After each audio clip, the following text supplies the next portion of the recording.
Hai, senang sekali kali ini pada kesempatan ini saya bisa share pada Anda tentang 8 pemborosan pada industri. Nah, banyak sekali business owner yang sampai saat ini mengeluhkan pemborosan yang terjadi pada bisnisnya. Cost yang tidak bisa ditekan, ya, oke?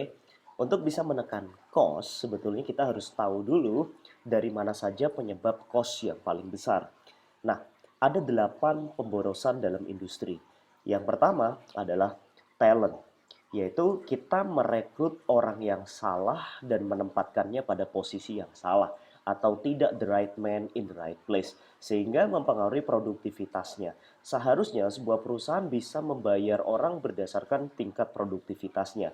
Kalau produktivitasnya bagus, maka pendapatan atau gajinya pun bagus. Tapi kalau produktivitasnya kecil, seharusnya perusahaan tidak menggaji dengan gaji yang sangat besar sekali. Namun sampai saat ini banyak sekali perusahaan merasa iba, merasa kasihan sehingga dia merekrut orang yang tidak memiliki talenta, skill, dan knowledge. Nah, bayangkan kalau seandainya Anda mempertahankan orang yang tidak punya skill dan tidak punya knowledge di dalam perusahaan Anda. Tentu ini akan menjadi cost yang sangat besar sekali. Kalau seandainya ada 1.000 orang, tinggal kita kalikan saja, seandainya gaji mereka satu orang di atas UMR, ya berarti kita sudah melakukan pemborosan yang sangat luar biasa sekali. Oke, yang kedua adalah inventory. Jadi pemborosan bisa terjadi karena kita menyimpan produk, bahan, atau mungkin peralatan yang tidak dipakai. Misalkan nih, kita sudah mendesain kemasan, kemasan itu sudah kita order untuk 10.000 pack, ternyata ada perubahan pada logonya atau perubahan pada kemasannya sehingga itu menjadi barang yang tidak lagi bisa dipakai, kita harus mencetak kemasan yang baru. Atau bisa jadi kita memproduksi 1.000 unit tapi kita sudah membeli sebanyak 5.000 unit bahan baku karena kita mengejar sepertinya lebih murah tapi akhirnya tidak diproses dan itu menjadi expired. Jadi jangan sampai kita menyimpan bahan baku yang terlalu banyak daripada yang seharusnya diproses. Nah, harusnya Anda punya data berapa banyak space-nya yang seharusnya dibeli dan berapa banyak yang harusnya diproses dan space-nya berapa. Nah, datanya harus jelas sekali, jangan sampai bahan baku Anda beli terlalu banyak atau peralatan yang tidak dibutuhkan Anda beli sehingga akhirnya menjadi inventory yang tidak terpakai dan itu pemborosan. Nah, yang ketiga adalah motion atau pergerakan yang tidak begitu penting.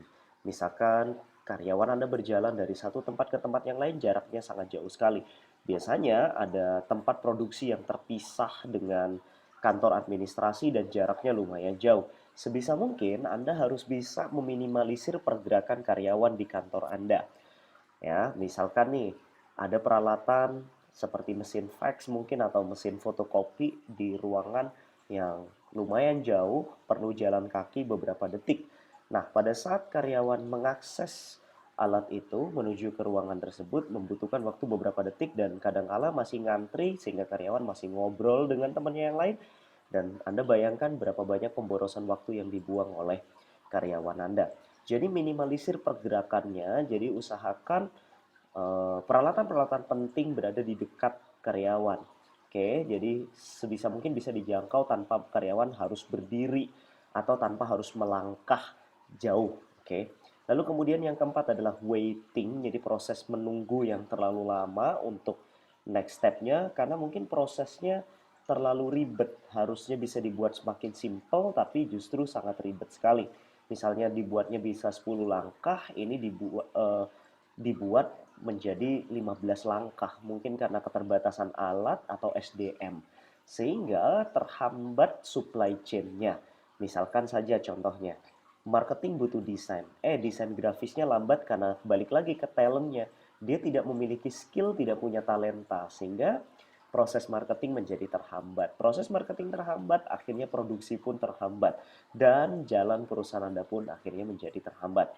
Nah, waiting yang berikutnya adalah bisa jadi karena alat yang sudah usang, sudah tua sehingga lama sekali untuk menghasilkan satu produk harusnya bisa 5 menit, ini diselesaikan dalam waktu 10 menit. Ya, harusnya proses waiting kalau Anda menerapkan Kaizen atau continuous improvement bisa semakin berkurang. Contoh seperti Astra yang bahkan sampai hari ini, detik hari ini Astra bisa menghasilkan motor kurang dari 20 detik untuk satu motornya. Wow, waiting bisa dikurangi kalau talentnya oke dan inventory-nya juga oke ya. Lalu kemudian pemborosan berikutnya adalah transportation atau pemborosan kendaraan. Ada banyak. Yang pertama adalah karena karyawan Anda banyak menggunakan kendaraan di luar dari kepentingan perusahaan. Itu pemborosan transportation yang pertama. Pemborosan yang kedua adalah pengiriman barang itu masih banyak kerusakan karena Anda belum menemukan sistem packing yang tepat untuk meminimalisir kerusakan saat pengiriman. Dan pemborosan yang ketiga, bisa jadi tidak efektifnya manajemen untuk pengirimannya. Misal untuk satu area bisa dikirim dengan satu mobil, Anda menggunakan dua mobil, atau bisa dengan sekali jalan Anda bisa bolak-balik. Nah, itu seharusnya bisa diminimalisir, bisa dengan negosiasi, dan lain sebagainya. Kemudian bisa jadi Anda membeli kendaraan yang terlalu boros ya, perawatannya boros, bahan bakarnya juga boros. So, Anda bisa kurangi dari sisi transportasi cost Anda. Lalu kemudian yang berikutnya adalah defect atau cacat produksi. Nah, cacat produksi biasanya disebabkan ada banyak hal, bisa jadi karena bahan baku yang jelek, bisa jadi karena alat yang sudah mulai usang, atau bisa jadi karena talent, sekali lagi talent yang tidak punya skill, tidak punya knowledge, sehingga menghasilkan cacat produksi. Nah, ini bahaya karena cacat produksi bisa mengakibatkan bahaya bagi konsumen sehingga perusahaan Anda bisa dituntut dan kalau sampai lolos nih ya. Nah, jadi nanti bagian QC harus bisa mengecek berapa banyak defect-nya. Nah, defect harus semakin berkurang sebisa mungkin sampai zero defect sehingga talent harus ditingkatkan, inventory pun harus ditingkatkan. Nah, kemudian overproduction. Ini yang ketujuh. Jadi kita memproduksi bahan yang mana terjualnya nggak banyak gitu. Jadi misalkan ya, Anda produksi 1.000 unit, ternyata yang kejual itu hanya 500 pieces. Jadi yang order 500 tapi Anda produksi 1.000 sehingga sisanya tidak kejual dan akhirnya kesimpan di gudang sampai expired. Nah, itu pemborosan overproduction. Nah, sebisa mungkin Anda harus bisa mengukur sama dengan inventory tadi, bahan bakunya yang dibutuhkan berapa, yang order jumlahnya berapa, Anda stok bahan bakunya berapa, lalu yang diproduksi berapa, sehingga tidak terjadi overproduction. Nah, sebisa mungkin harus di bawah 20%. Jadi kalau Anda misalkan terima order 1.000, maka yang diproduksi paling tidak di bawah 1.100. Sehingga sisanya tidak menimbulkan kerugian yang begitu besar. Anda bisa menjualnya dengan cepat. Nah, yang terakhir adalah over processing. Jadi Anda membuat kualitas yang sebenarnya tidak dibutuhkan oleh konsumen Anda. Dan mungkin proses yang terlalu ribet, terlalu rumit yang sebetulnya customer Anda tidak membutuhkan itu gitu. Jadi akhirnya boros dari segi value ya. Jadi value-nya terlalu berlebih yang akhirnya tidak dipakai juga sama konsumen. Oke, jadi hati-hati di sini atau bisa jadi masuknya ke waiting tadi. Jadi step proses yang terlalu berlebihan, terlalu birokrasinya terlalu lama.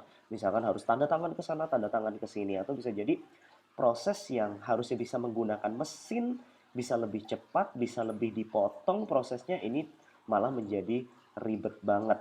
Nah, dari 8 ini bisa Anda tekan, yang manakah yang saat ini menjadi pemborosan di dalam perusahaan Anda, mulai Anda fokuskan dan mulai Anda meetingkan dengan tim Anda, lakukan PDCA, Anda plan, do, check, and action lagi ya. Yang jelas Anda analisa semuanya, Anda temukan, define, measure, Anda ukur, lalu Anda analisa, dan Anda bisa increase, Anda benahi semuanya dan controlling pembenahannya.